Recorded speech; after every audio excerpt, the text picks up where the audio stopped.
Je m'appelle Audrey, je suis coach en reconstruction post-deuil et je te souhaite la bienvenue dans Boussole de l'âme, le podcast qui t'offre un espace où te déposer, te reconnecter à toi et avancer après une perte douloureuse. Pour structurer mon propos, je vais m'appuyer sur les 4 points cardinaux de la boussole intérieure. Le nord éclaire les faits, le sud nos récits intérieurs, l'est nos émotions et l'ouest nos petits pas concrets. À chaque épisode, on naviguera entre ces 4 directions pour apporter de la clarté et progressivement se reconnecter à soi. Si tu es prêt, on est parti pour l'épisode du jour. Cette bougie, je l'allume pour ouvrir un espace d'accueil symbolique, un espace où l'on s'autorise à se déposer. Bonjour à tous et bienvenue dans cet épisode du jour. Aujourd'hui, ma réflexion est partie d'une phrase que j'ai beaucoup entendue venant de l'extérieur pendant ma phase de deuil. Cette phrase était « T'inquiète pas, le temps guérit tout ». J'entends le côté plein de bonnes intentions évidemment, qui se veut rassurant. Je le comprenais aussi à l'époque, comme une phrase rassurante. Ce que je comprenais c'était ça va pas toujours être aussi intense avec le temps, ça ira mieux, ne t'en fais pas. Et pourtant, à force de l'entendre à répétition, j'ai senti que cette phrase, elle me dérangeait, elle m'agaçait, il y avait quelque chose en moi qui était dérangé par cette phrase. Et comme j'ai une manie, celle de me poser des questions, de remettre en question ce qu'on me dit, le temps guérit tout. Vraiment. Et c'est ce qu'on va explorer aujourd'hui. La corrélation entre le temps et le deuil. Pour explorer ça, on va commencer par ce que fait le temps. Pas ce qu'on croit qu'il fait, mais ce qu'il fait vraiment, concrètement dans nos vies. Donc on part pour le nord de notre boussole, c'est-à-dire les éléments observables. Concrètement, comment le temps agit sur notre deuil ? La première chose dont je me suis rendu compte, c'est qu'on espère parfois que le temps va faire son travail. Mais le temps ne fait rien lui-même. On peut pas dire que le temps va recoller les morceaux de ton identité ou qu'il va te redonner du sens. Le temps, en fait, pour donner une image, c'est juste un cadre, une toile blanche. Et toi, tu es l'artiste. Chaque geste, chaque prise de conscience, chaque mot déposé, chaque émotion accueillie, ce sont des coups de pinceau. Sans geste, de ta part, la toile reste blanche. L'idée ici, c'est de nous rendre notre pouvoir. On n'est pas dépendant du temps, on est co-créateur de notre reconstruction. Et c'est exactement ce qui me dérangeait dans cette phrase. L'idée de ne pas avoir de pouvoir et d'être tributaire du temps qui passe pour aller mieux. En fait, l'idée ici, c'est que le temps seul ne transforme pas.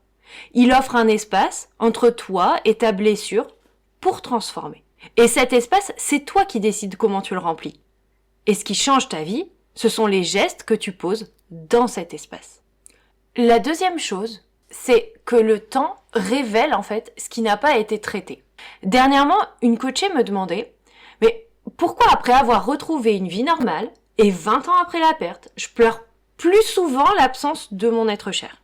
En fait, c'est parce que le temps n'enterre rien. Il montre ce qui reste vivant à l'intérieur. Avec du recul, la grande vague s'apaise. Et ce qui était enfoui ressort doucement. C'est pas une régression. Je t'invite plutôt à le voir comme un appel. Une invitation à rencontrer enfin ce qui n'avait pas pu être vu avant. Ce qui n'avait pas pu être traversé. Parfois, au moment de la perte, on n'a tout simplement pas les ressources pour tout accueillir. Le cerveau protège, le cœur se referme un peu, on met les choses en pause et c'est ok. Plus tard, quand la vie se calme, alors ces morceaux reviennent, petit à petit. Et vraiment, ça veut pas dire que tu régresses. Ça veut juste dire que tu es plus près qu'avant de les intégrer. Donc, quand quelque chose remonte, après des mois, voire même des années, c'est pas un retour en arrière. Ça te fait du mal de te dire que c'est un retour en arrière. C'est juste un signe que tu es prêt à le rencontrer aujourd'hui, à rencontrer ce morceau qui remonte à la surface. De là en découle l'idée que des phrases comme « le temps guérit tout » ont tendance à véhiculer l'idée que au fil du temps, je vais aller de mieux en mieux. Comme si le deuil était un escalier à monter de manière linéaire. Mais le deuil, en fait, il fonctionne en cycle. C'est plutôt une spirale. On revient parfois aux mêmes endroits, mais plus haut, avec plus de conscience et plus d'apaisement. Tu peux aller bien pendant longtemps, et puis une date, une odeur, ou même rien du tout, et une vague revient. Et c'est normal, c'est humain. C'est même le signe qu'un lien est toujours vivant entre vous.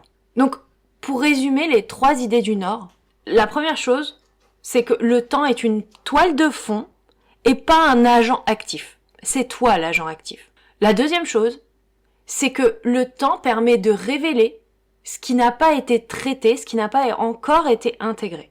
Et enfin, le temps ne t'amène pas à suivre une ligne droite, mais plutôt une spirale pour traverser ce deuil. Maintenant qu'on a posé ce que fait le temps et ce qu'il ne fait pas, on peut aller un peu plus en profondeur.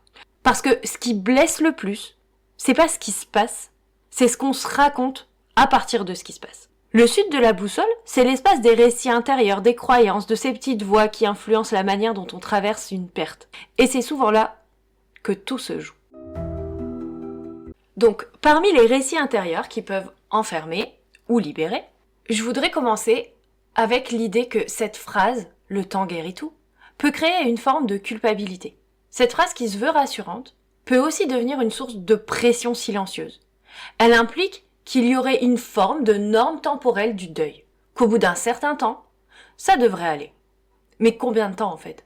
C'est parce qu'il y a cette idée de norme temporelle qu'une des questions les plus posées sur Google concernant le deuil, c'est combien de temps dure le deuil ? Comme si une réponse universelle ou même une moyenne pouvait exister et aurait un sens. Mais la temporalité du deuil, en fait, elle n'appartient à personne d'autre que toi. En fait, tu es exactement là où tu peux être maintenant avec tes ressources du moment. Ce qui ajoute de la douleur, c'est la façon dont tu vois la souffrance qui revient.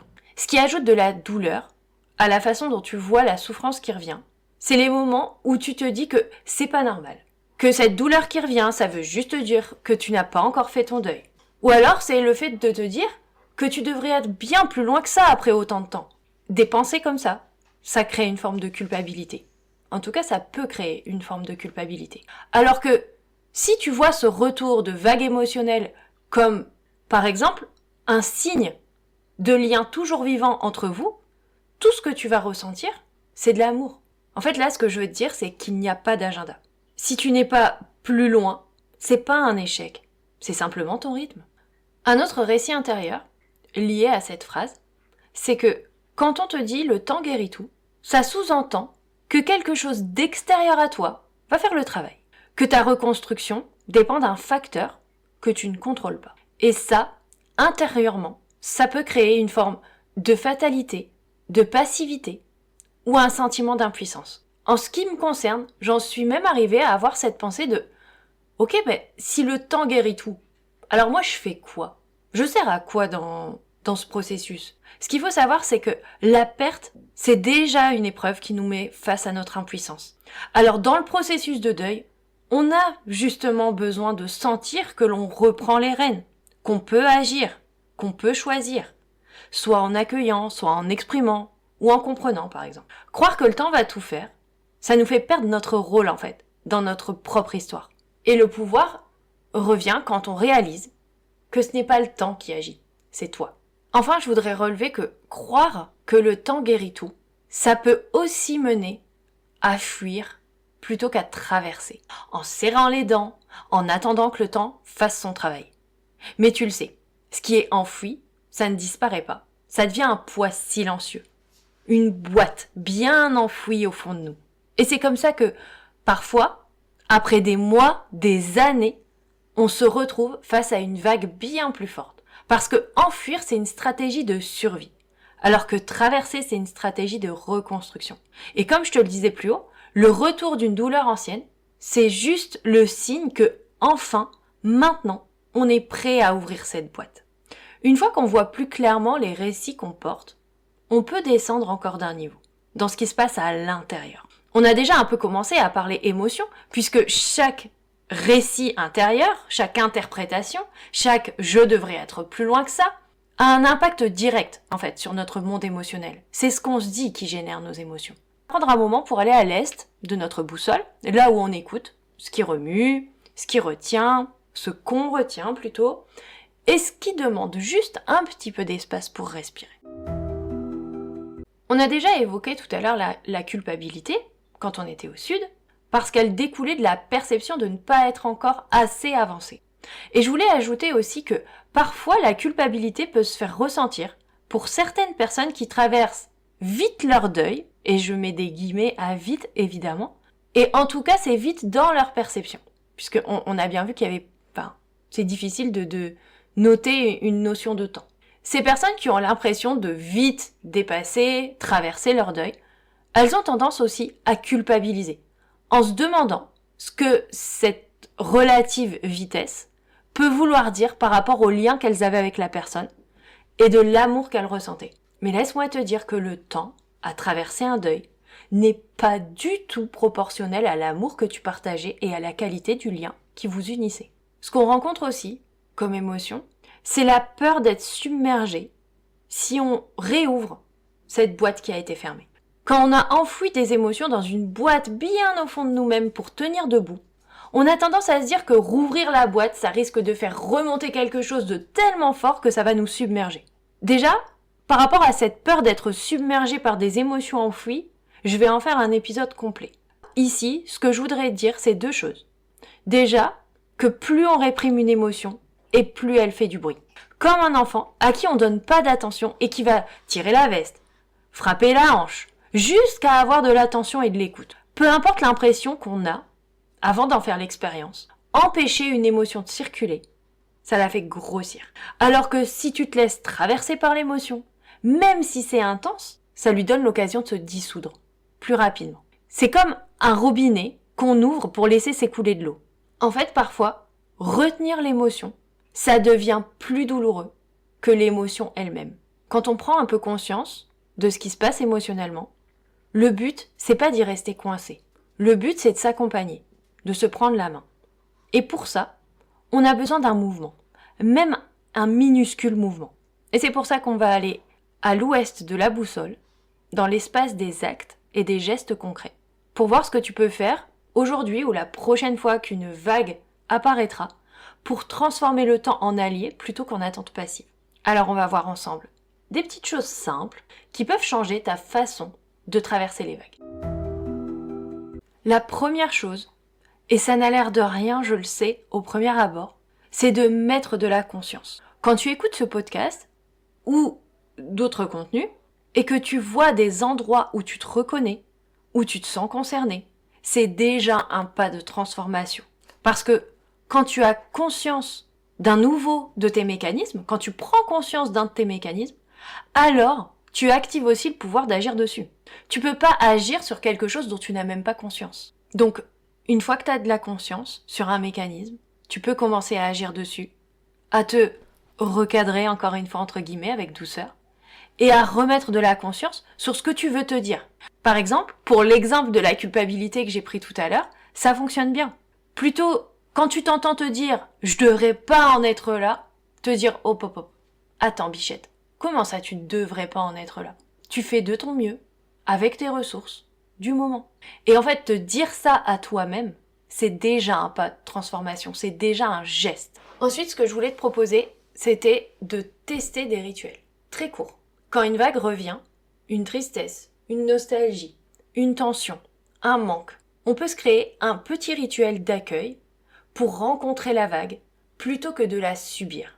J'ai pas envie de véhiculer l'idée que la transformation, ça doit être des grands gestes. C'est les tout petits pas du quotidien qui font le plus. Donc, choisis ce que tu préfères, je vais t'en proposer plusieurs, mais sache que tu peux aussi t'interroger et puis t'es la personne qui te connaît le mieux, donc appuie-toi aussi sur ton expérience et teste-en différents pour identifier ce qui te fait le plus de bien.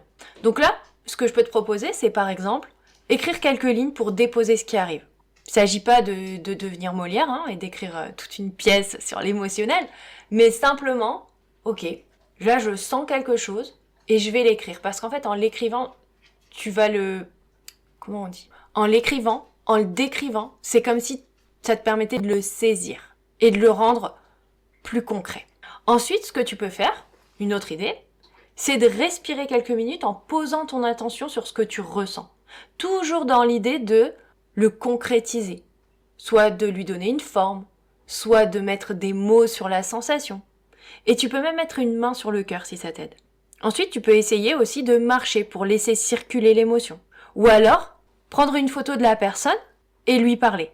Soit intérieurement, soit extérieurement. De lui parler de ce que tu ressens, de ce que tu vis.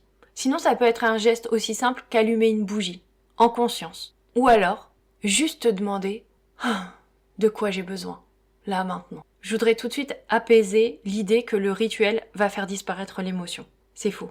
Il ne va pas la faire disparaître, il va la faire circuler. Plutôt que de se faire stagner ou d'enfuir l'émotion. L'idée, c'est d'accueillir plutôt que d'enfuir. Parce que vague après vague, ça va faire toute la différence. Quand on regarde toutes ces directions ensemble, on réalise, en tout cas, c'est mon cas, et j'espère que c'est le tien aussi, que le temps, ce n'est ni un ennemi, ni un sauveur. C'est juste un espace que tu peux habiter, façonner, transformer.